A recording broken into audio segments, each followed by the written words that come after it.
Okay. Everyone should just have seen a notification on the front of their screen stating that this meeting is now being recorded.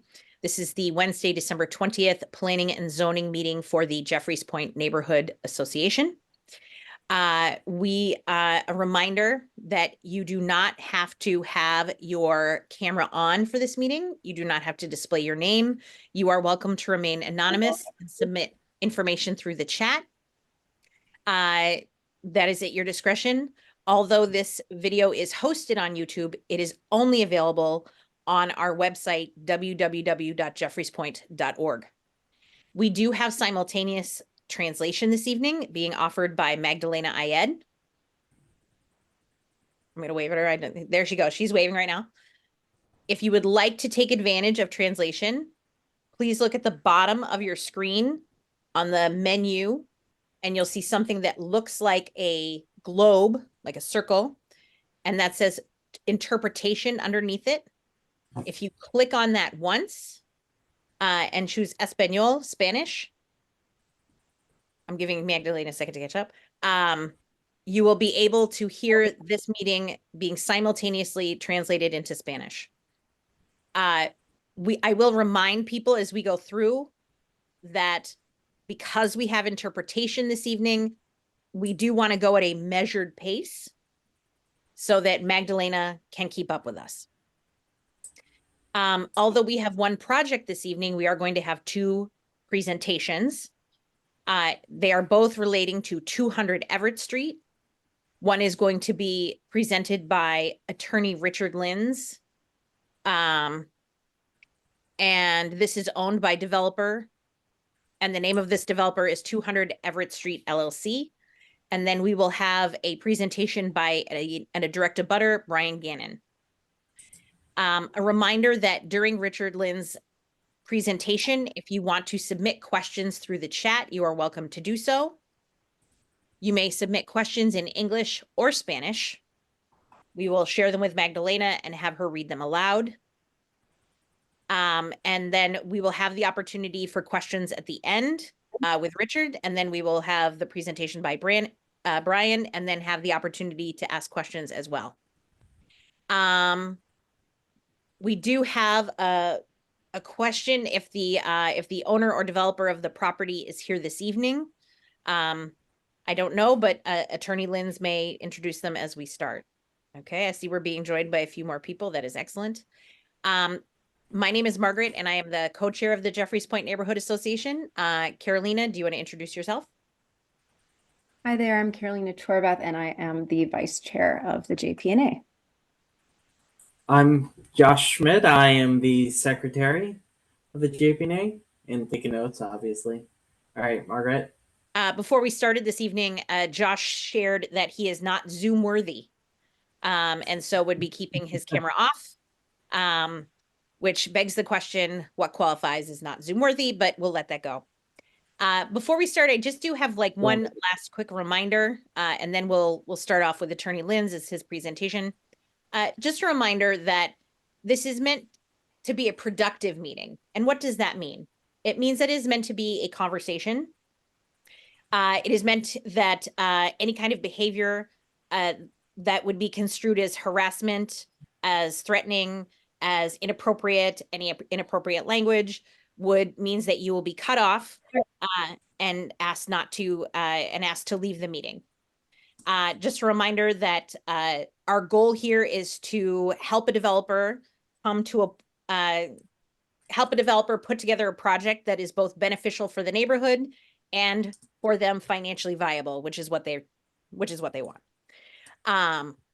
So just that as a quick reminder, at the end of the day, this is a small community, and it is likely that we will all have to deal with each other again, potentially very soon. With that, I'm going to turn it over to Attorney Richard Lynds. Carolina will be handling the slides this evening, and go right ahead. Thank you very much, Margaret, and good evening, everyone. I'm Richard Lynds. I represent the owner of 200 Everett Street, who is with us this evening. Ali Abdullah and his wife, Yulia Ali, are both here with us tonight. I know that I made a presentation on this at the last P&Z subcommittee meeting, I was asked to come back to address a couple of items. I believe we've updated our slide deck accordingly to address those. So, Carolina, if we could just go to full screen on this, it's probably a little bit easier to view. So because there are some formatting issues with the different sizes of each slide, I'm just going to have to share it through the PDF. Right. If you open it up as a PDF, there's a view full screen option. Just because I feel like we're not going to be able to see the details specifically. So right. Unfortunately, the formatting doesn't work. I was practicing with it ahead of time, and it's not. okay. Yeah, So if there's Margaret, I'm not sure if this is possible, but in light of that, if the formatting is an issue, I'm happy to share my screen if that's okay with JPNA. I think it's going to be difficult to see the details that we're talking about. Is it the exact same presentation? So the one that we put on the website will match what you. Yep. Exact same presentation of what I forwarded, correct? Okay, I think that Carolina, I'm sorry, you're awesome. No, it's fine. It's fine. I was yeah. worried about it ahead of time too. So as long as it's the same presentation, we're good. Yep. Yeah, absolutely. Okay, thank you. Are we able to see that? Yes. Great. Okay, so real quick overview. So this is an existing two-story dwelling that we are proposing to do a complete renovation, adding a vertical addition. We are proposing to change the legal occupancy to a three-family dwelling, which is a conforming use for this neighborhood, currently conforming use under current zoning. The upgrade to this building will include an upgrade to what we call the life safety. So currently this building, probably built way back when, does not have the current life safety requirements that are necessary to the state building code today. The requirements are that when you perform a renovation to a building, especially a building that is going to undergo a substantial renovation, you will be including upgrades to that. And that's pretty typical for a lot of the projects that we do see in the neighborhood, especially renovations of projects in and around the community. The units will consist of unit 1 would be a 3-bedroom. It's bi-level. So the lower level unit and the first level will be at 1,159 square feet. Unit 2 is intended to be a 1-bedroom, about 612 square feet. And unit 3 will be a 2-bedroom at about 747 square feet. Our proposed occupancy would be home ownership. So this is intended to be owned as individual condominium units. So what I'm showing here on the screen is what we call the BPDA abstract. You can go on the BPDA's website. There's a thing called a zoning viewer, and it shows you the information about the property. And in this case, we do see the shaded area here as the corner of Aramon Street and Everett Street. It's not necessarily particularly to scale for where the lot sits, as you see Everett Street here, but it pretty much gives you a relative idea of what the lot looks like. So we do see here is that it's about 20 feet in width by about 45 feet deep. It's pretty consistent in size with the lots that are adjoining it to the left. We see 3 lots to the left before we get to the very large lot on Everett Street. The current zoning district is what we call a 3F 2000 district. That is the zoning district that was set forth back in 1993, the last time the neighborhood underwent a zoning change. The zoning change that occurred back then was the insertion of what we call Article 53. Article 53 is the current zoning that's in place for the community. I'm sure as many in this call have observed, and certainly I think unless you were absent from the community for the last few years, we've been undergoing a conversation about new zoning. It's referred to as Plan East Boston. The city has come out with a draft recommendation for new zoning for the neighborhood. And that new zoning is likely, although there's never a guarantee until it happens, to go before the Boston Planning and Development Agency for preliminary approval, from what I understand, at their January board meeting. From there, it would go to the Boston Zoning Commission for final adoption. Once it is adopted, it would become the new regulation that's applicable in East Boston. But because we filed this application at a time when the current zoning is in effect. We're right now operating under the rules for a 3F 2000 district in Article 53. But very soon we may be operating under new rules, and therefore it is entirely appropriate to have a conversation about what the proposed zoning will look like, because that is the context in which the Boston Planning and Development Agency makes its recommendation for any matters that go before the zoning board today. And the reason they do that, and the reason that's important, is because the planning context that we've been undergoing is part of what we call the commonly referred to as the IPOD, or the Interim Planning Overlay District. And because we are under an Interim Planning Overlay District, new zoning is very relevant, especially as we get closer to the end of that process, and that's where we're at today. So in looking at what we have, I've come up with this chart to talk a little bit about where we're at with current zoning, as well as what the new zoning looks like, and how we feel this project does comply with the goals and objectives for Plan East Boston. Starting with use, we see here, well, starting with zoning district, as I mentioned, 3F 2000 is the current district. Under the recommended zoning under Plan East Boston, this is all on the Boston Planning and Development Agency's website. If you research Plan East Boston, you'll find the recommendations, including maps, as well as the draft zoning amendment and the draft zoning tables.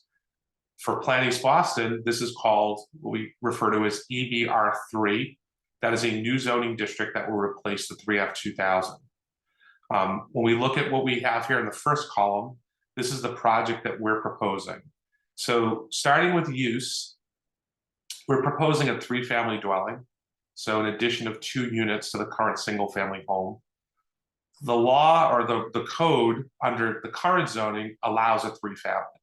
So this neighborhood, you do not need a variance to have a 3-family dwelling. Under the EBR3 proposal, 3-family will also be allowed. So there will be no variance necessary under Article 53, and it complies with Plan East Boston recommendations. When you get to lot size, 900 square feet is the total lot size that we have. 2,000 square feet is what's currently required under Article 53. Under EBR3, however, there is no minimum lot size for property that is proposing uses such as residential use. So Article 53, we don't require it for any, there's no relief required for the lot size, because we call the lot as a PNC, or a pre-existing non-conforming condition. Because it's a pre-existing non-conforming condition, the zoning code has special provisions that says if the lot existed at the time the zoning code went into effect, they can't require you to put more land to make it conform. You're essentially, as the term has been used in the past, although we don't really refer to that in the zoning world, some people may refer to that as grandfathered or pre-existing protected. We call it a pre-existing non-conforming condition, but under new zoning for Plan East Boston, it would comply because there is no minimum lot size requirement under EBR3. When you go to minimum lot size, we call additional dwelling unit. We don't have additional space beyond the 900 square feet. The zoning code currently says that you have to have 1,000 square feet for each additional unit. We, under proposed Plan East Boston, we don't have any requirement for that.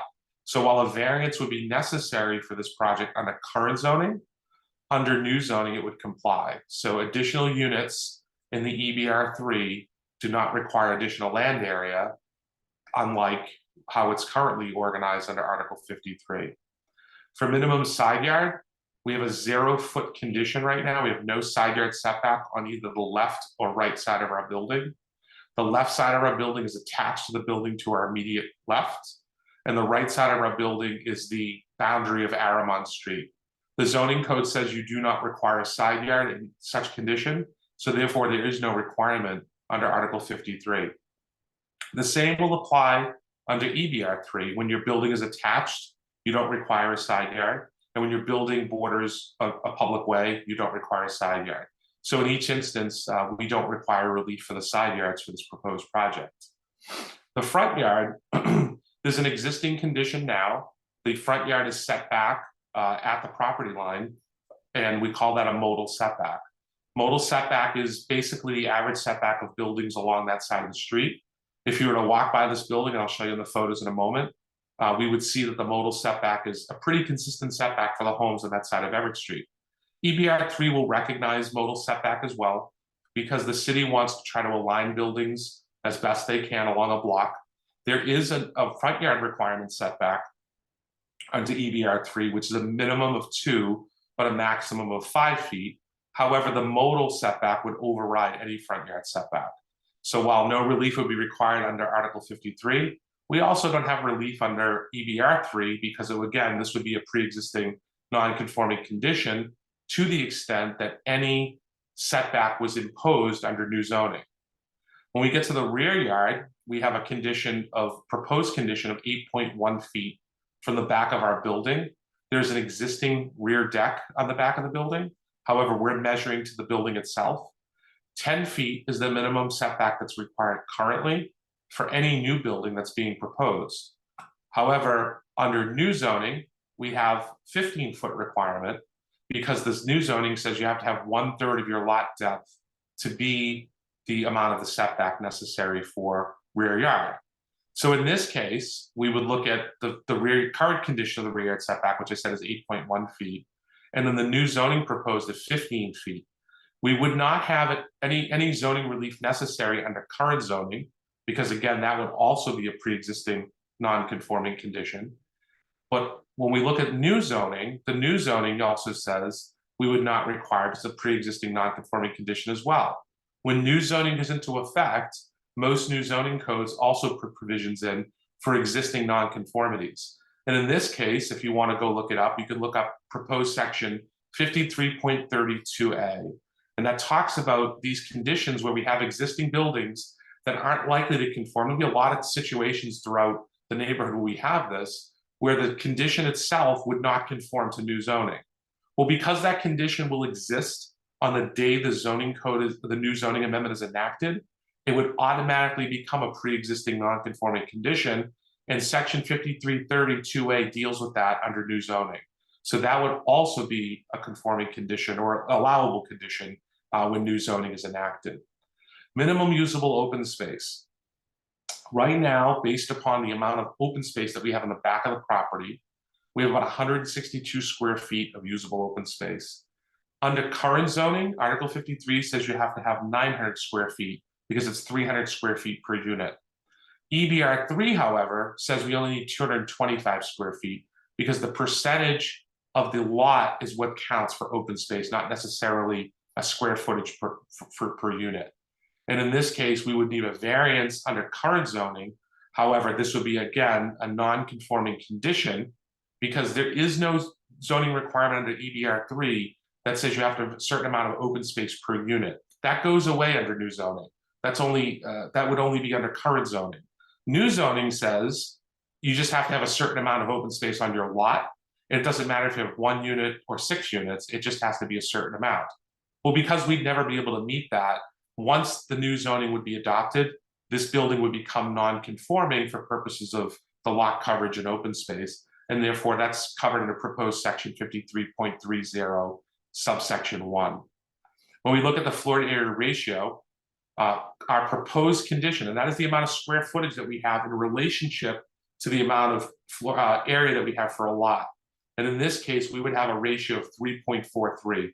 So if you multiply 3.43 times 900, that tells you the square footage we would have in our building. Right now, currently, the condition is already non-conforming at 2.21 because the allowable condition under Article 53 is 1.0, which essentially under current zoning, it says you can't have more than 900 square feet of floor space in your building. Well, this building predates zoning from 1993, it actually predates zoning from 1956. And at the time, building this building to a 2.21 FAR would have been a non-conforming condition. When that new zoning got put in place, that became a pre-existing non-conforming condition and is allowed to continue forever until such time as the building's either demolished or a new building's put in its place. For Plan East Boston, there is not going to be an FAR requirement. So we talk a lot about FAR in a lot of these projects over the years. There is not going to be a limit on FAR. The limits will be on lot coverage as well as permeable open space. So even though we would require a variance to expand that 2.21 up to 3.43 under current zoning, it would actually comply under EBR 3, and therefore no relief would be necessary. The maximum height of our building, as measured, and this is looking at it from Everett Street, is 34.75 feet. 35 feet would be the maximum height that's allowed, 3 stories. That's currently what the maximum height that's allowed in this neighborhood is today. And it will remain at 35 feet under EBR 3. So it doesn't require relief under current zoning. It would not require relief under EBR 3. We're looking at parking because we are adding 2 spaces, 2 units. Current zoning says for each additional unit that you add, you must provide parking at a ratio of at least 1 per unit, because we're proposing a total of 3 units. So the current zoning, the parking requirement would be 2 spaces. We are proposing to add 1 parking spot. Under new zoning, however, units from 1 to 3, if you're proposing 1 to 3 units, there is no parking requirement anymore under EBR 3. Article 53 requires 1 per unit. So while a variance would be necessary in Article 53, there is no requirement under EBR 3. Looking at permeable surface, we have to take into consideration that this is what we define as a corner lot. Because we have frontage on 2 public ways, Aramon Street and Everett Street, it would be defined as a corner lot. For most parcels in this neighborhood, they would be considered mid-block. Mid-block says that you have to have at least 30% of permeable surface on your site. In this particular case, because it's a corner lot, we're only required to have 15%. 162 square feet is 18%, and therefore the area behind the building could easily be made into a permeable surface and comply with the new requirement. So we would be in compliance with the permeable surface provisions of EBR 3. There is no permeable surface requirement in Article 53, so that's not applicable. Building lot coverage, we are proposing the existing condition. 738 square feet is what we're proposing as lot coverage. That is 82% of the lot. The new zoning says that 75% is the maximum you can have for lot coverage. But again, proposed section 53.31 says that when this new zoning goes into effect, conditions such as this become pre-existing non-conforming. And when they're pre-existing non-conforming conditions, as a result, that is protected. It's a protected space. Nobody's going to require us to go add more space to our lot or shrink our building because new regulations come into effect. Essentially, we're protected because this would be a condition that already exists today. So that's the analysis that's done between current conditions of Article 53. As you can see, there would be 4 variances that would be necessary under the current zoning. Under new zoning, this would essentially be an as-of-right project. We may have some interpretation issues that deal with ISD on this, but we're fairly certain that this complies with new zoning and the new zoning objectives of Plan East Boston. So looking at our site, we see some photos here of the building itself. It's a 2-story building if we're looking at it from Everett Street. You can see the side of our building here. It's actually sloped. Everett Street slopes down dramatically as you go down towards Aramon, down Aramon towards Maverick Street. And then we see the back of our building here with the existing deck. A bird's eye view is here, and then a copy of the abstract that we just showed you from the BPDA's website. So just looking at some overviews here, the building is located here on the corner. Aramon is here, Everett is here towards the middle of the screen. We're looking back here, Aramon, Maverick off towards the top of the screen with the building here on the corner. We're looking at the existing condition here and the relationship of the buildings that are to our left. As you can see, as you get to the end here, the bookend of these 4 buildings is also a 3-story building. This is essentially the height of the building that we're proposing. So it's not entirely out of character for what's on this block. And as you can see over here to our right, a little bit out of view, is the 3-story building that was built across Aramon Street. You can see there as well. So looking here again, we do see the conditions of what presently exists, the existing 2-story building. As a better view here, you can see the 3-story buildings located directly across Aramon as you go down Everett towards Jeffrey Street. So here's our rendering of what we're proposing and some of the modifications that we've come up with. As you can see here, Chu & Company, who is our project architect, has designed this to obviously maintain the existing structure, but to provide some add-ons. One of the features that we did include are these bump outs. The bump outs are considered bays, and as you'll note under Plan East Boston, that is something they've also preserved under the new zoning, proposed new zoning code, where bays are considered acceptable design elements. It allows for an architectural feature that is consistent with a lot of the design elements that you do see in and around the community. But you can see here that we do have a bay that protrudes over Everett as well as over Aramon. While these bays do project slightly over the public way, it is consistent with what we call the de minimis projection policy in the city of Boston. The city recognizes that this type of feature, is a common architectural feature that is highly encouraged by the Boston Planning and Development Agency. And even though it is built above the space of the public way, provided that it is within 24 inches of the building itself, it doesn't extend more than 24 inches over the property line, these are permissible without what we call a vertical discontinuance. Vertical discontinuance essentially means the air rights above the public way are discontinued and become the ownership of the property owner versus the city. But the city recognizes that this is an important feature for architectural and urban design, and therefore permits these generally, provided the BPDA recommends it as part of its design. So we're looking at our existing plot plan here, and as I mentioned earlier, we have a 20-foot lot width by a 45-foot lot depth.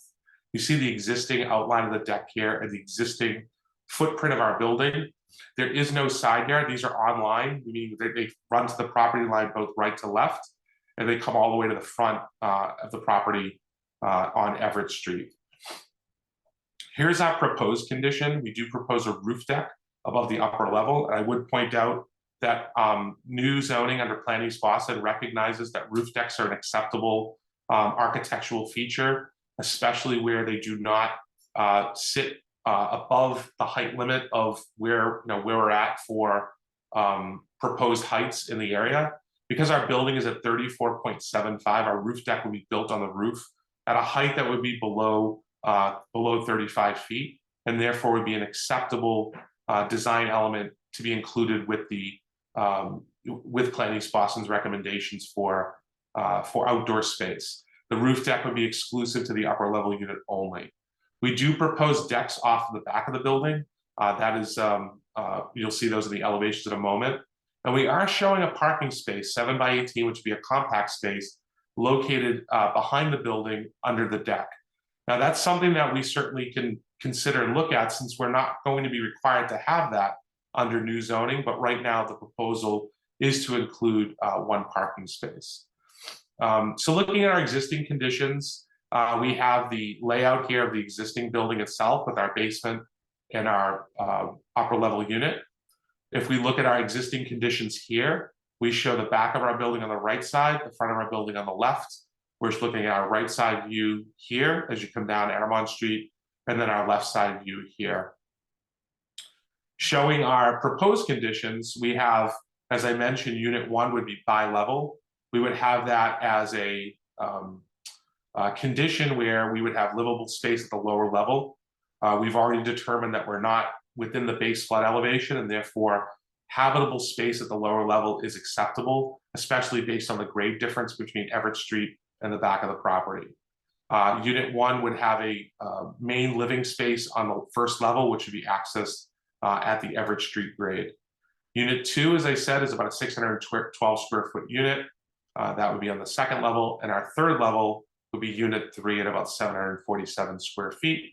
You can see the rear decks being proposed off of the back, as well as the roof deck, which would be pushed towards the rear of the building and accessed from the rear deck. So our elevations, and we included these last time as well, but just to highlight a few items here, our elevations are shown here where we have the addition area, which is shown here. You can see the relationship to our abutting property to the left. The abutting property is about a 2.5-story building with a pitched roof. That building is actually obviously below the allowable height limit for the district. Our building would be slightly above that building.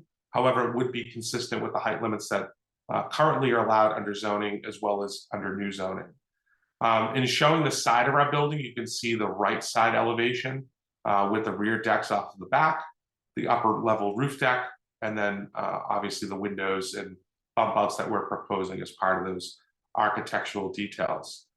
Looking at the back of our building, we see the rear decks. We see the relationship to the building to our right.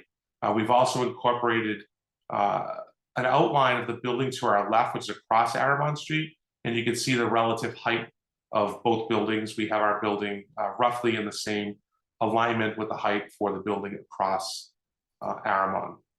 So we also included some shadow studies here. We were requested to incorporate that. We do have some various intervals that we're looking at, and I'll do the best I can to try to incorporate some of the interpretation of that. But one of the things I do want to point out is that 35 feet, that is a permissible height limit under the zoning district as well as under the proposed zoning district. And therefore, although shadow is something that's not uncommon in an urban environment, we are not casting any more shadow than we're permitted to cast. In fact, a lot of the shadow that you will see is already existing based upon the height of the surrounding context of the surrounding buildings, including the one directly across from us on Aramon Street. So we're looking here at the spring equinox from 9, 12, and 3 p.m. And you can see that the shadow obviously adjusts during the course of the day. The sun would be obviously to our left of our property, and the shadow would be cast back. However, that's something that is already existing with the existing building here. As you can see, there's a pretty good shadow already cast from the buildings located across Aramon Street here, this entire area here. At noontime, the shadow then moves to the back of the property, not unlike what we see here with the buildings along Everett Street as well.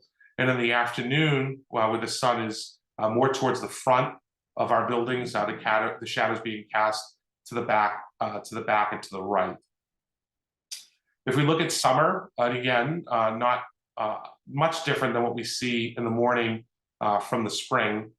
We do see the shadow, and again, shadow does exist with respect to the building that's already existing across Aramon. The shadow is obviously reduced and dramatically reduced by noontime, and then a little bit different approach when you're looking at it from 3 in the afternoon towards the back of the property. Looking at fall, probably not unlike what we would see in the spring. The sun is relatively in the same position, so the fall equinox is probably pretty close, pretty similar to what we see in the spring. And in the winter, obviously the sun's a lot lower. Shadow is cast already from the existing buildings, as we can see here, pretty significantly at 9 in the morning, at 12 noon. And again, that would be something that we would expect to see regardless of the height of our building based upon what's in the surrounding environment. And then last but not least, in the afternoon, with the sun being located towards the front of the building, we do have the shadow that extends all the way towards the rear. So we started this process in October. We filed our long form with ISD. We are pending appeal before the zoning board. We had an initial P&Z subcommittee meeting on November 15th. We'll be hosting an abutters meeting, and then ultimately, I believe we're going for a JPNA voting meeting. I believe that would be in January as we requested. We anticipate that we'll have a zoning board hearing sometime after the new year, assuming that gets approved, and there's no guarantee that it will, but assuming that it is approved, we would go and have design review in the spring of 2024 and anticipate permit issuance sometime shortly thereafter. One caveat I will say is that if the zoning does change, and consistent with our interpretation of what the Planning Boston recommendation is, the number of variances may be dramatically reduced, if not entirely eliminated, and this may be able to proceed as of right with an iPod permit only, depending upon if the iPod is still in place. And if the iPod permit only, the determination by the Board of Appeal is limited to determining whether or not this is consistent with the planning objectives for Planning Boston, and not necessarily a variance in requiring any type of relief under the zoning code. So with that, I am happy to address any comments or answer any questions. Okay. Josh, are you okay manning the chat and taking notes, or would you prefer someone else step in? I've been doing it so far, so I'll just continue. Yep. Okay, great. Just wanted to check. Thank you.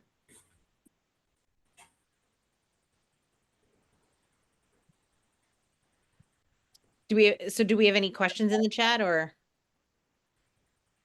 Okay, I didn't know if we wanted to speak for direct abutters here at all. I mean, if there's been any that have submitted, I say let's answer those really quick and then we'll move to direct abutters. Sure. So here's the question. Here is, will this project make the 162 square foot a permeable surface? You said, Attorney Lynds, you said that they could, but will they actually, or is that part of the plans? So great question. Yeah, our intention would be, so depending on where we're at, as I said, the current zoning does not have a permeable surface requirement. New zoning would. I believe the BPDA's recommendation has been pretty consistent that they want to see improved permeable surface. One of the things that will be required, and I believe, and I'll check to see, I don't remember if we're in, let me just jump to my slide real quick. One of the things that we may be required to do, just trying to determine whether we do that before ZBA or after, is something known as GCOD, Groundwater Conservation Overlay District. I don't believe we're there, but let me just take a quick look at our abstract. Yes. So as you see here, the overlay, Groundwater Conservation Overlay District requires us to obtain design for recharge of groundwater for this site. Because of the extent of the renovations that we're proposing, we are going to have to address not only groundwater but water infiltration on the site. Right now, the site is probably 100% impervious. So any water that comes off of our building currently runs off. It either runs off probably behind us or down Aramon, or maybe even to our neighboring properties where I left. The improvements that are required under GCOD are that we address that runoff. So either handling stormwater on site, and then obviously providing recharge as appropriate, that the Boston Water and Sewer Commission determines is appropriate, is something we're going to have to do in connection with our appeal before the zoning board. What goes hand in hand with that, and certainly something the BPDA wants to see more of, is creating permeable surface. So in this case, at 162 square feet, adding permeable surface will be something that we may not be required to do because it's pre-existing non-conforming, but something we would do as part of the BPDA's recommendation. So short answer is yes. If this were approved under design review, under current zoning, any design review that goes with that would require us to add that as permeable surface.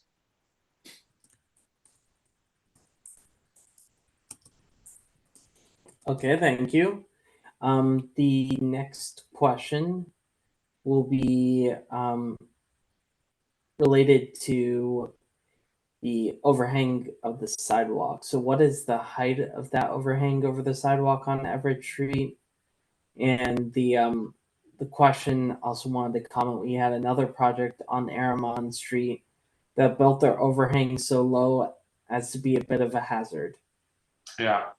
So the requirement for overhangs is it must be a minimum of 8 feet from the public way.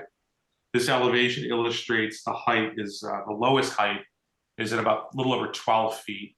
So the bottom of that overhang actually sits at 12 feet above the sidewalk, which is more than enough clear room for this type of overhang. As I referred to earlier about the de minimis projection policy, there are certain requirements that the city has in allowing for overhangs. And one of them is that the height has to be a minimum of 8 feet. So in this case, we're a little bit over 12 feet. So we would be in compliance.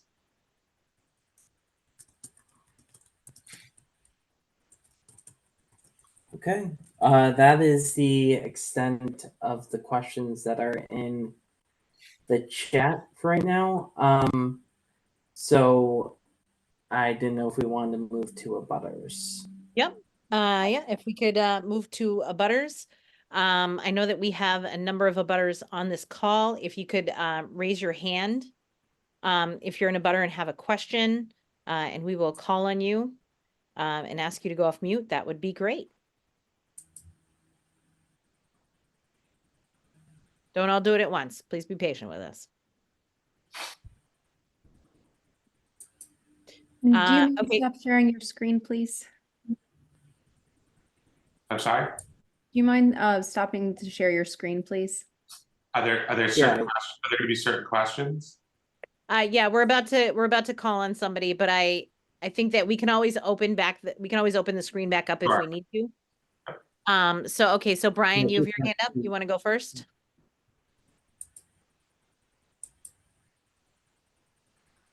Yeah, I'm Brian? sorry. Yep. I was going to address the both zoning. I spoke with the BPDA and they had stated that, you know, whichever zoning that you submit the project under, that's what it is going to be reviewed as. So it's not going to go back and forth between the two different plans. And then what else was I going to say? And as far as like the shadowing, like if you built to like the height as of right at 35 feet, that doesn't include, I mean, as of right, you can't build to the lot line even in either, you know, of the zoning. So that would still create a ton of shadowing in my backyard. Do you want me to respond, Margaret? I mean, if you have a response, but I would say just to do a quick chime check, it is 7:45. So we're gonna do a few more minutes because I do want to make sure that all the butters have an opportunity to Sure. ask any No, questions. I'll be quick. So Okay. So Brian's point to, you know, it depends on what zoning you submit under. Yeah, that's true. But there are instances where zoning gets better. And when zoning gets better, as is likely to be the case here, new zoning is what controls. So if the current zoning said that you can only have 2 units, and new zoning was enacted that so you could have 3, that violation goes away. That no longer, it's not a violation anymore. If I'm before the zoning board and I filed for my appeal before the new zoning went into effect, when I get to the zoning board, if new zoning has been adopted, that's the new zoning, and it's no longer a violation. It becomes an allowable use. In fact, there will be many instances in this neighborhood where conditions that are non-conforming currently, such as, you know, we got a lot of districts that will allow for multifamily use. The multifamily uses, a lot of them do exist in Jeffrey's Point. When that new zoning goes into effect, people don't have to do anything. The uses then become allowed. They're no longer non-conforming uses, and there's no steps that anybody has to take. The same applies for cases that are applied for. And I'm not sure really who you spoke to at the BPDA, but from a land use planning perspective and a land use law perspective, new zoning overrides old zoning. And in this case, that's exactly what will happen when new zoning is enacted. So somebody told you that from the BPDA, I would respectfully disagree with their assessment, because new zoning will make a significant difference on things that currently do not conform under current zoning. Okay. Thank you. Mr. Morales, go ahead. You have your hand up.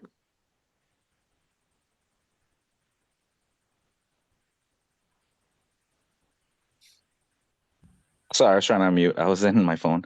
Yeah, so I agree with Richard. I think there is, right, it supersedes whatever is new, but it also, right, it has this positive and cons, right? So it could have, you know, if like again, if it does, right, again, it's in the air, whether or not it does have its pros and cons, because I felt like you were going both ways whenever, you know, it was non-conforming and conforming, depending on, you know, it was the current zoning now, and the proposed one in January that is still, I guess, in the works, or not even kind of halfway or whatever. It's kind of up in the air.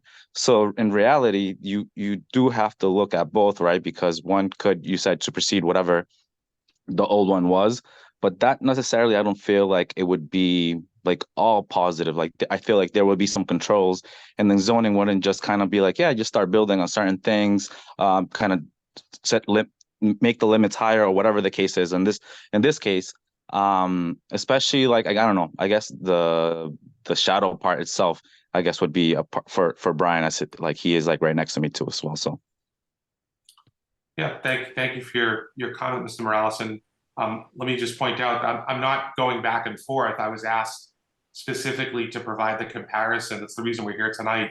I was asked the last meeting not to give a comparison, but then since the last meeting, I was asked to give the comparison. I don't want to, I mean, not to be too blunt about it, the new zoning actually favors projects, reuse projects like this, especially where an expansion of the building to an allowed use and an allowed height is something that's being proposed. I think Plan East Boston specifically contemplates that we do have a declining housing stock or the quality of our housing stock, and that this type of renovation is actually encouraged under Plan East Boston, provided that you can meet a number of the metrics that they're proposing. There are going to be conditions with many existing properties that are non-conforming. But as is, the case with just about every zoning amendment that happens in the Commonwealth, if not throughout this country, pre-existing conditions don't have to get any better. They're allowed to remain because new zoning, is going to sort of take the place of the old zoning, and those conditions are allowed to remain. The new zoning actually contemplates new metrics and new standards, and that's something that we're working towards. And while people don't necessarily like when I compare the old to the new, that's exactly what the BPDA does in making its recommendation to the zoning board. And that's one of the reasons why we have an iPod in place, and we've had one for 4 years. That's a signal to the zoning board that says we're in a planning process, and we have been having conversations with the community as well as the planners about what new zoning will look like in this neighborhood. And this is a tool that helps the zoning board members understand where we're going for purposes of new zoning in the neighborhood. Okay, thank you, Richard. Mr. Morales, if I could ask you to put your hand down unless you have an additional question, and then Dave, we're going to go to you, and then we do want to make sure that we have plenty of time. Brian has asked to show some slides as well. So Dave, go ahead, but we do want to get over to Brian very quickly. Hi, thank you. I think I'll obviously just start off by saying that as a member of the Zoning Board of Appeals and living within 300 feet of this property, I will not be participating in the case should it come to the zoning board. So I think it's good to be on record for that. My comments are because there's a forum here to reach the developer. It'd be nice if the siding that's been falling off the house for a couple of weeks is taken care of properly. And also, I'm not sure if Ali Abdullah is also the same person who works in community development finance at Brookline Bank. If so, then I would encourage, hopefully, in affordable housing finance, considering then having some income restricted home ownership opportunity here for the community that you live in. But when it comes into all the zoning and other matters, certainly I'm aware of Brian Gannon's concern about the passageway for the Morales also. It seems like a good opportunity to not have a parking space to conform with zoning or proposed EBR3, and also keep that access open for those neighbors there, given the old lots here and the oddities of them. I think there's some comparison to what's on the other side of Aramon Street, which is an 8-foot wide, a lot that's 8 foot wide, more wide and 20 feet more deep. So I think some adjustment there that still gives consideration to that. But then again, you'll see what goes and actually has to go for appeal versus what is as of right. And I'm aware that that's the reason there are changes underway. So that's all for me. Thank you. Okay. Thank you. I don't see any more hands raised. So I'd like to give Brian the opportunity to present. Carolina will be handling your slides. We'll have him present, and then we'll have a question and answer time period as well.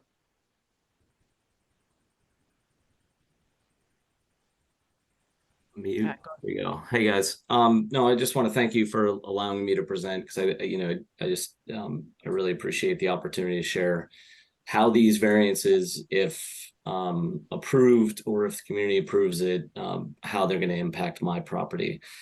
So my name is Brian Gannon. I think I know most of you. I live at 198 Everett Street, the house right next to 200. And you can go on the next slide. So I'm going to just review quickly just a little bit about my house, the 200 in Everett, the right of way that's been, in continuous use for, probably over 100 years. I actually spent some time at the deeds, the registry of deeds today, and had found additional evidence of this easement as well. So I'm going to continue to research that and hopefully follow up shortly with that. But we can go on to the next slide. So again, I've lived here since 2009, raising a family here. It's a great community. We really contribute as much as we can to building the community and continuing the community that we have here. And, we do look forward to seeing some new neighbors in the house next door. We've had some great neighbors in the past. If you can go to the next slide. But as we're raising our two daughters here, I'm here tonight missing my daughter's concert at ZoomX because she's at ZoomX this evening, and I had to be at this meeting to protect my property. So the BPDA and the ZBA system, just as a whole, they're broken, and I know Richie knows that, and Richie's working within this ecosystem, and I can't blame he nor the developers for taking advantage of the broken system. But nonetheless, it's just difficult to prey on residents of this community for simply for profit in asking for these variances over and over again. I'm at a huge disadvantage because I'm not a lawyer and I'm not going to make any money. In fact, I'm going to lose money because I'm going to probably have to hire or consult lawyers. I've already spoke with a few to protect my property.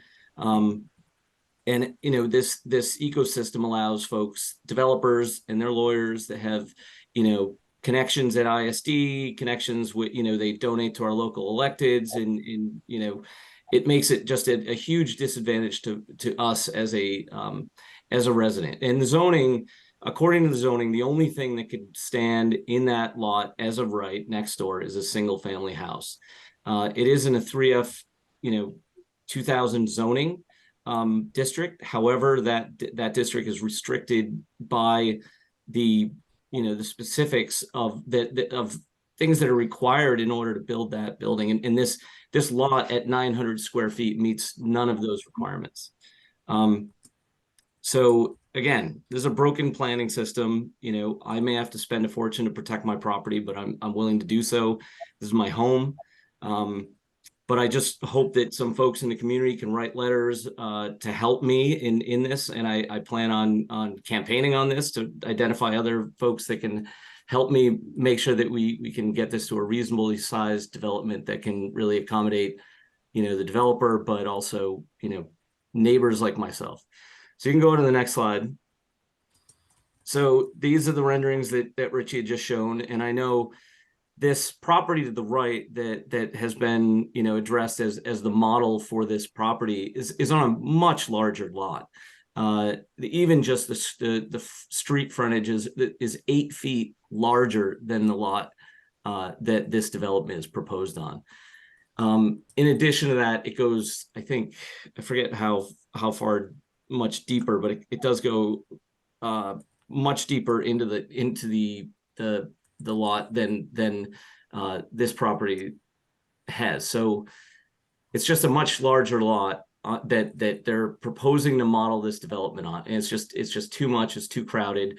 If you see my house next to it, when you look at the windows and where those windows are located, it's really almost 4.5 stories if you include the roof deck, because they're almost halfway up my house, with even the first floor. So, but you can go on to the next slide, please. So yeah, this is just, just showing again, just how massive this property is for this small lot. And then you can go on to the next slide. This is just showing again, the backyard. Now, if you look at 198 and the building next to it, there's a very small bit of open space behind these properties. And that's the space that both I and my neighbors at 196 use to take out our garbage, We use that to, bring bikes into the house. We use that as an emergency egress. So when, if there were a fire, an emergency, and we had to leave our house, we'd have to use that lot. And that is going to be taken up by this building and these decks and the parking space. So you can go on to the next slide. So I'm not looking at things that don't exist. I'm looking at what the zoning currently is. And according to the current 3F 2000 subdistrict requirements, according to the BPDA, this property for this particular project only meets 4 out of the 12 requirements. So although it's 3F, you can go up 3 families and you go up to 35 feet, you can't build a 3-family if you don't meet these other requirements. And these requirements are we're not hitting any of these. So I just wanted to point that out, that, as much as, the positive spin on it is that, we're allowed to build all this by right. It's in fact not by right. It's completely through variances. So it's as if, this developer and Richie are rewriting the zoning for this particular lot. So if you can go to the next slide, please. So this is Article 53 that we had, both Richie is referenced and I'm referencing as this is the law as it is today, and this is what the development should be following. And part of this is, and this is just a statement of purpose to remind people of like why we have this zoning. So it's really to preserve and enhance the neighborhood. It's to enhance the appearance of the residential district, maintain the stock of affordable housing, and I don't think 3 luxury condos are adding to that. Is to preserve and enhance the open space, which this is going to cobble up the limited open space that we have behind our properties right now, including the space that, I use the back of our house. We have a garden there. We compost back there. We grow flowers back there. We have a little herb garden. The girls like to play back there from time to time. And this is, looking to cobble up that entire back area. And then the public safety piece, to promote public safety. If we can't get out of our house through the second means of egress, because this project has been built and overbuilt to take up that entire lot, that is not meeting this purpose either. So I just wanted to address this just to, make clear that, this is the purpose of the zoning that we're to abide by. I understand there's some, some level of need to kind of move around some of the pieces here, but this is just 4 out of, it's not meeting anything according to the zoning. So if you can go to the next slide. So this is just showing, if you look at this lot to the right that says, has across the alleyway, right? It's 28 feet and it's almost 68, 67 and a half feet deep, that lot. And that's, so that they do have parking and open space behind that property, with the project and the size that they have there. So to replicate that on a 900 square foot lot is just far too big. It's, and it's a 22-foot depth less. I mean, it's just too much. And then the next slide. So Richie, this is what was presented to us previously on this property. It does show more variances than was just shown on the most recent updated one. But if you're looking at the old zoning, this is still, there's this many variances that are included here. And then if you look at the the rear yard setback, that it's required to have, I think the requirement's actually more than 10 feet. It's actually supposed to be like 20 feet, but there is a small lot, exception. So, we're already going with the exception to allow it to be 10 feet. And they're looking to cut into that. In addition to that, that open, rear yard is going to be a vehicle, because that's going to become parking space, rather than exist as a, an open yard or open space in the back. So that's a bit challenging, but it's just, looking at it, and you go on to the next slide, but it's just looking at it in a different way. I'm not building anything or looking to enrich myself, through this development. I'm looking to protect my property, be able to, enjoy my home with my family and access our house. Now, this is a view that you haven't seen, before, but this is the actual looking at the back of my house and the area that they're proposing, the parking space and the extended deck. So this throughway to get to the sidewalk is very important to us, and I'd really like to see it established as a formal legal right of way, which I believe it is. If I from some of the titles that I found back to like 1943, I've learned quite a bit about researching this stuff in the past few weeks. But anyways, it's just really a small space back there, and this is just too much to build into that all the way to the end with a deck and putting a parking spot there.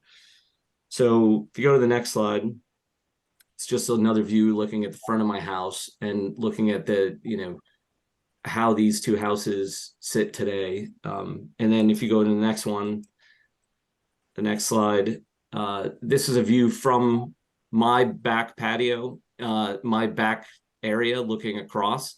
So all that sky, all the view of that building next door, everything would be cobbled up by this the mass of this building. So it would just take all of that away.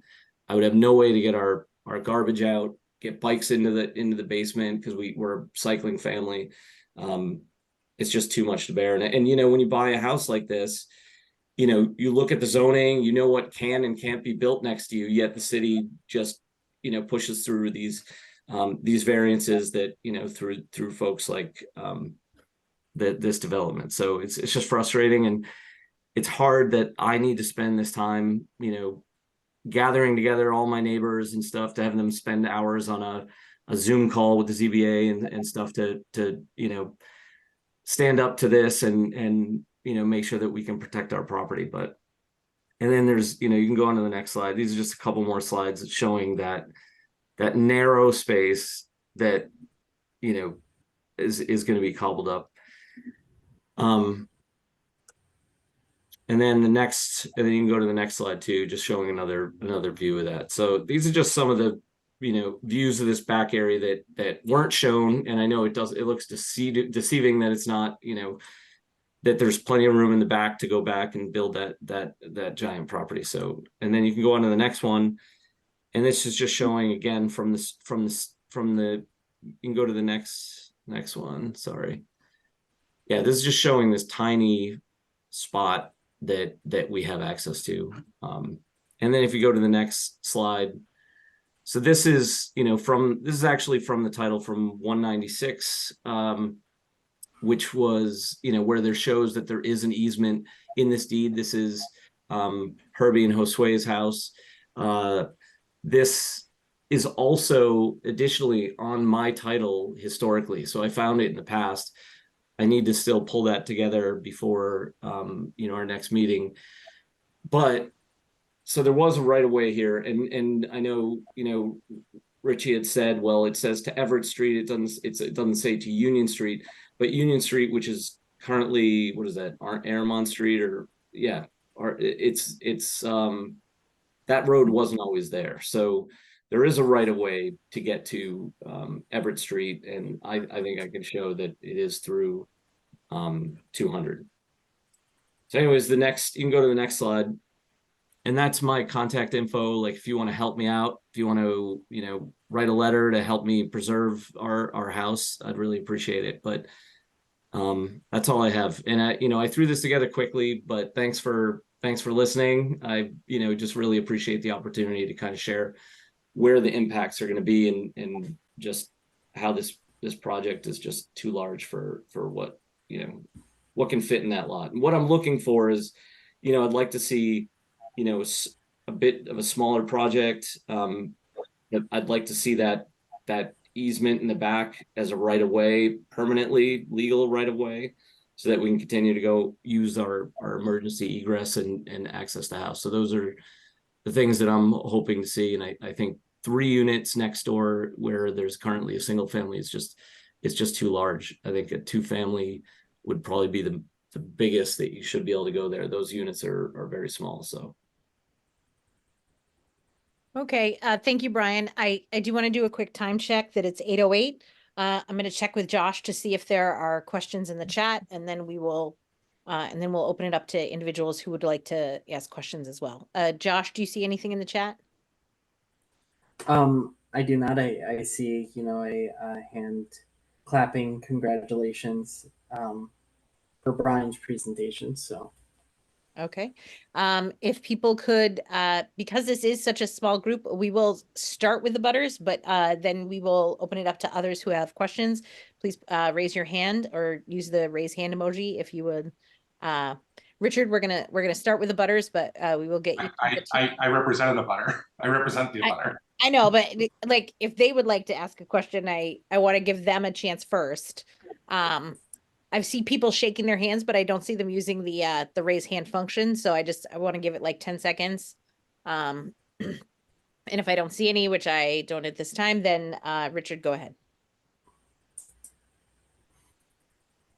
I'm sorry. I'll set now. I say go ahead. I just want to give it 10 seconds. Thank you. Yeah. If anybody wants to raise it. Thank you, Margaret. I don't want to go counterpoint with Brian, but I just think we need to clear up a couple of things here. First of all, Brian ended with his, he'd like to see the right-of-way legalized. I think it's important when you come to a meeting like this, if you're going to make, a claim that you have a right-of-way and somehow that's going to be impacted by our project, that you show a little bit more by way of that. I understand, Brian, that you were, doing some research on this. I provided the JPNA, and I believe it was shared with you as well. We've done the research. We've done title analysis on both your property and your neighbor's property. The right-of-way that you put up as a slide does not give you or your neighbor right of access over 200 Everett Street. Clearly, it provides access over another parcel of land, which I spelled out to the JPNA, and that is to the left of your neighbor going towards the other end of Everett Street. So there is indeed a right-of-way that is identified in the chain of title of your neighbor, but that does not appear in your chain of title. And simply because it's in your neighbor's chain of title. Let me fit, Brian. I let you finish. Please let me finish. The right-of-way that is referenced does not impact or is shown in the chain of title for my client's property, because if it were enforceable against my client's property, then it would be in our chain of title as well as yours. Now, with that said, very early on in this process, I believe my client reached out to you because these issues are the types of things that I typically will work out with the butters. And if you had a specific concern about that, it would have been an incredible opportunity for us to sit down and discuss this. And I think it's important that people know you didn't want to sit down with us because I'm involved. And that's okay. And then that's your prerogative, it's your choice. My client, as I expressed to the JPNA, has no objection to memorializing what you don't have currently, and that is a legal right of passage over our property to access the public way on Aramon Street and out to Everett Street. And let me just say that again so it's clear for everyone. We have no problem working with you to provide that, but that's something that we should be able to sit down and discuss in a reasonable fashion. And it's something that my client is very reasonable about providing you. And that was the whole purpose of trying to meet with you before any of this started. So while I do understand that you unfortunately have to participate in this and go maybe hire a lawyer and miss, your concert for your daughter. I'm missing my son's concert tonight as well because I'm here doing this. It's my job. I get paid to do this. I understand that. But we could have avoided a lot of this if we just had a chance to maybe sit down and didn't have to come to a second JPNA Planning and Zoning Subcommittee meeting. We're here. I understand you're frustrated. I'm happy to have that conversation. But we are here now.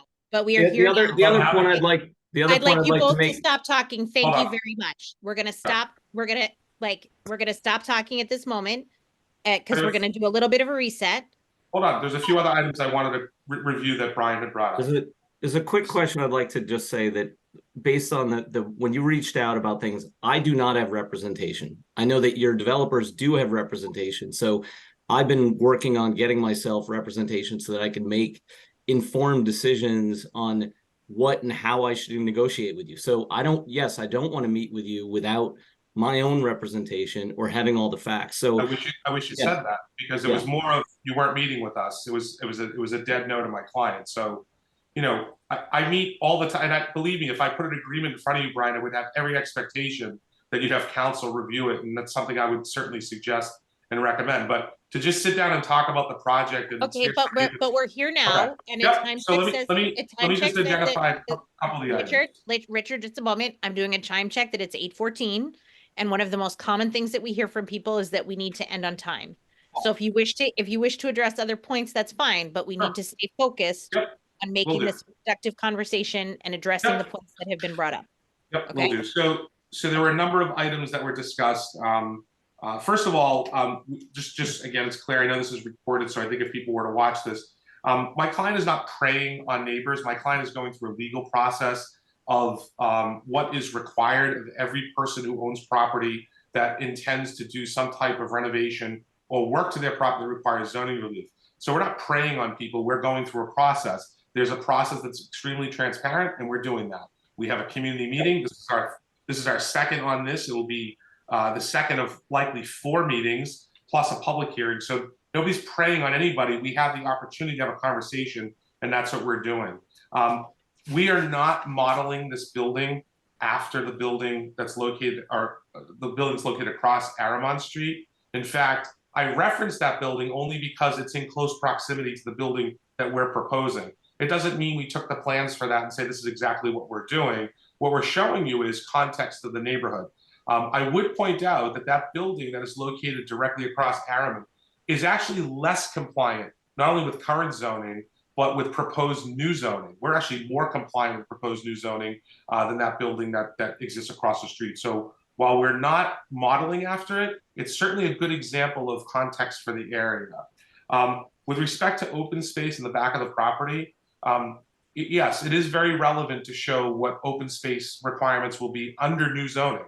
This is a corner lot condition. Plan East Boston specifically spells out requirements for corner lots. And in this case, Plan East Boston has recognized that there is a reduced requirement for open space when it comes to corner lots.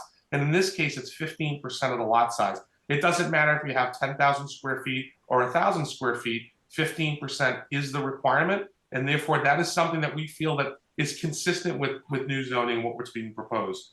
We talked a little bit about Article 53 and why we're not complying with Article 53 and why this is so egregious because it doesn't comply with Article 53. I think in the backdrop, that's very important to point out that Plan East Boston is in direct response to the fact that Article 53, as many have said in this community, and the reason why we have Article 53, or I have Plan East Boston, is because Article 53 is outdated for many reasons, good, bad, whatever. And in this particular case, we can't, for the same reasons you don't like that I pick and choose things out of Plan East Boston, Article 53 has a lot of terrible provisions that don't work in a lot of neighborhoods. And in this particular case, the fact that Article 53 just happens to not really favor this project, I think is interesting, especially when you look at what Plan East Boston says about this site and how we are much more aligned with the planning objectives for the city of Boston when it comes to this. We're looking, you mentioned affordable housing, yes, and Dave Aiken brought it up as well. I think affordable housing on a lot of the projects we are doing, I have a number of projects, we're doing voluntary IDP contributions, especially where we're proposing a certain number of units, even under the threshold that's required. But I think it's important to be fair that this is a 3-unit proposal. This is well under the current threshold for affordable housing, not to mention the fact that even the mayor's new affordable housing initiative, which will go into effect in October of 2024, we're below that threshold as well. So yes, affordable housing is an important component for the new vision for East Boston, but projects that are 3 units are already recognized by the city as being well below the threshold. When we talk about, there was a specific point about the rear yard. I think it's important that we understand context about rear yard and the rear yard setback. The 10-foot setback that's required under current zoning says that when you have a shallow lot, as we do in this case, you're only required to have 10 feet. However, we do have an existing condition that is already within the 10 feet. That's 8.1 feet. As I referenced earlier, that's a pre-existing non-conforming condition. That's the actual setback that's currently allowed. The new setback would be 15 feet to the building, to the rear property line. However, we're already within that 15 feet, and therefore we can't be forced or required to make our building smaller simply because new zoning went into effect. Brian did reference that when he looks from his rear yard, this monstrosity of the building is going to block that all out. That's not true. Our building doesn't come back any further. It's the rear decks that we're proposing in the back of the property that you would see. So if there's a concern over the property going back further, then we don't necessarily have to, refer to that as, the building itself being in that rear setback. It's the rear decks that we're proposing. We're happy to revisit that and to take a look at that. But I'll close by saying this. I've done obviously a lot of projects in this neighborhood, and early outreach is something that we feel is very important, to have these types of conversations and to work out where those differences might be. 100%. And I will say this again, Brian, my client has no problem if you feel that you need a right of access legalized and memorialized in the registry of deeds. We're more than willing to work with you on doing that, but we have to have a conversation about doing that. Sure. We have to do it in a way that is productive and reasonable. So again, I will extend that to you. You know how to find me. If you want to have counsel call me, that's fine. I'm happy to have the conversation, but I'm not going to hold you to it. Richie, I've been in the community long Richie, enough to thank you know for responding. who you Thank you for are, and responding. I We're gonna don't want to let be Brian I don't want to be underrepresented in a conversation about my property and my investment without somebody there that knows this stuff as much as somebody like yourself does. So that's the reason I had not met with you or reached out to you, because I want to have this conversation with proper representation. We look forward to having that conversation with you, Brian. Great. Okay, I'm glad to hear that you both agree on that. I'd like to pause for just a moment. I'd like to ask Magdalena to check with we do know that there are several people here who need language assistance. I want to make sure that they have the opportunity specifically to ask any questions if they would like to do so. So I'm going to stop talking. We're going to give Magdalena a second to catch up and ask them if they would like to do that.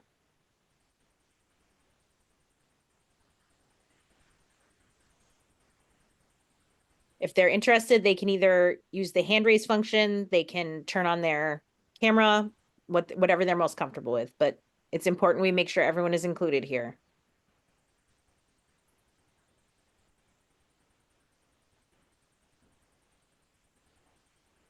Did they understand? Okay. Okay. I did just want to check. We're going to do another time check that it's 8:21. We have had several questions from people who are involved in this process who have not been involved before about how voting works and a few other things. So I'm gonna say we have 4 more minutes for questions and conversation, and then we're going to transition into closing. So I just want to do a check. Is there anybody who'd like to raise a hand? Submit a question in the chat. Josh, do you see any other additional questions in the chat?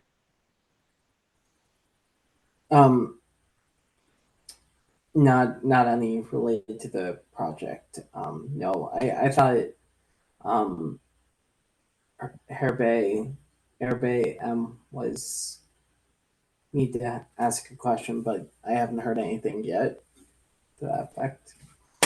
Okay. So if someone is uncomfortable asking a question while I'm going through how voting for the JPNA works, you can submit a question in the chat. We will check one more time before we close. And also, if you think of a question in the next couple of minutes, you can raise a hand. I don't have an issue with that. So what will happen for next step is the JPNA board members will stay after this meeting. We'll evaluate what has been said, and we'll decide if this meeting needs to come back for another planning and zoning meeting. If that is the case, the next one would be scheduled in January, the 3rd Wednesday of the month. They're always the 3rd Wednesday of the month. If it is not, then we will offer them a space in the January meeting. I will say that Brian has already submitted a request that when this particular project goes to a monthly meeting, he would also like to have a few minutes to present. If this goes to January, I want to be very clear that we will have to be exceptionally tight on time, because the Marginal Street Shipyard has already committed to returning to that meeting. So we would have to keep it very tight on the time. You would be given X amount of time to present, X amount of time for questions, and we would move on. When this project goes for a vote, in order to be eligible for a vote, you must, number one, attend the meeting, the monthly meeting that this is presented at. You must live within the confines of Jeffries Point. You must either have attended a previous meeting within the previous 3 months, or be in a butter who lives within the 300-foot radius. And there are different ways you prove that. Voting is done through email. You would receive a ballot through the email address that you registered for the meeting with. That means that if you are a couple and both I'm going to say partners, if you are partners and both partners wish to vote, you must log into the meeting separately using your 2 separate email addresses. If you log in using the same email address, even if you like are watching on a different, watching on 2 different devices, you would count as one person. Voting occurs the Wednesday after a meeting.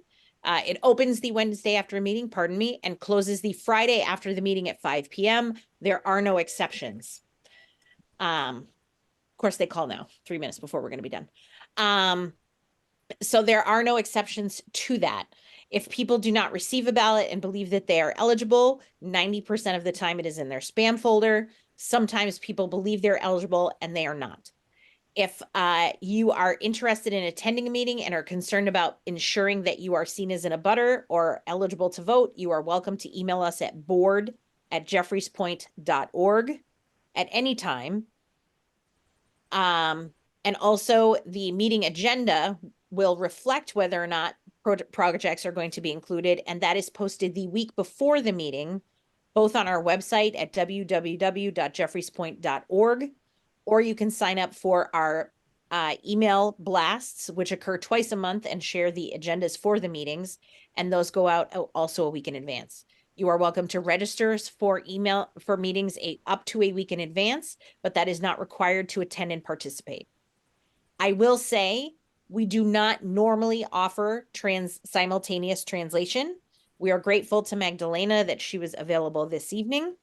If you do believe that you will need translation, please let us know in advance because we are happy to make sure that that is available. We want you here. If you are a member of this community and you want to participate in the development process, we want you here. We want you to know you're welcome, and we want to do whatever we need to do to help make it easy for you to participate. And if it is not possible for you to email us, there are other ways that we can make sure that you can let us know. All board members live here in the community. We're happy to visit you in person or find someone with us to go with you to make sure that we can address any concerns or issues you may have. Josh has his hand up, so I'm going to assume that means he either has a question or there's something in the chat. Yeah, so Magdalena just asked so she can repeat the email and the website for the record in Spanish. Okay. Absolutely. It is board, BOARD, at jeffreyspoint.org. That is our email address. And then the website is www.jeffreyspoint.org. Thank goodness they're very similar. Okay. I am going to check with Josh one more time to see if we, was that the only question in the chat? Is there anything else to address? No, there's not. Okay. Okay. In that case, it is 8:27. I'm going to thank everyone for joining us this evening to participate in this conversation. I see that Richard is raising his hand as he has a question. There are 3 minutes left. Final comment. Yeah. And I just want to I was thank you for your time. Just for the record, I want to ask formally that this move to a vote at the January meeting. We've presented this twice. I don't believe that there's been any, substantial requests for changes to the project other than, I understand Brian's concerns that were raised at the first meeting. So other than that, I think we're prepared to move forward as is. I don't know that we're making any changes to the project itself outside of perhaps, depending upon what the BPDA says about parking. But, with respect to getting this project to move forward, I think we've made a pretty compelling case, especially under new zoning, that this project is as close to by right under new zoning as it likely would be with the new zoning adopted. So we are requesting to move forward based upon that. If we're asked to come back for a third planning and zoning subcommittee meeting, I can't assure you that we will be ready to come for a vote by the time our zoning board hearing is scheduled.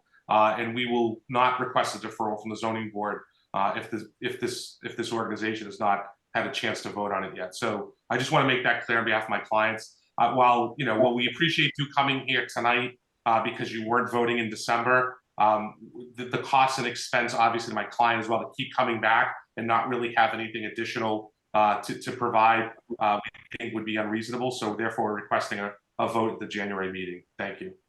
Okay, so noted. Thank you for sharing the position of your client. That's very helpful.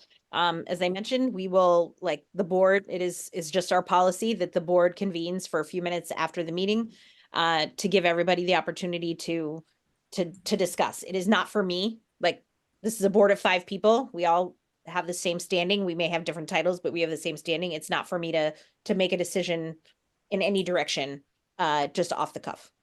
But we certainly will, we'll have a conversation, and we are happy to email you when a decision has been made and to let people know what the results of that is and what the next steps will be.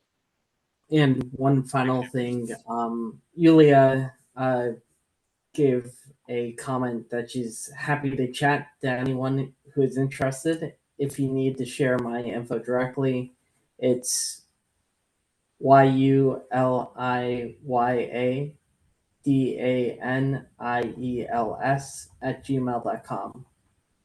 We are also residents and live here with our family and value our neighbors' concerns. Okay. Thank you very much for sharing that, Yulia. We appreciate that. As it is 8:30 p.m. and as I have stated before, one of the largest complaints we get is that when we don't end on time. So I will declare this particular meeting officially over. We will be here for just the board members are going to stay behind, so everyone else is welcome to step away, or in about 3 minutes we will remove you.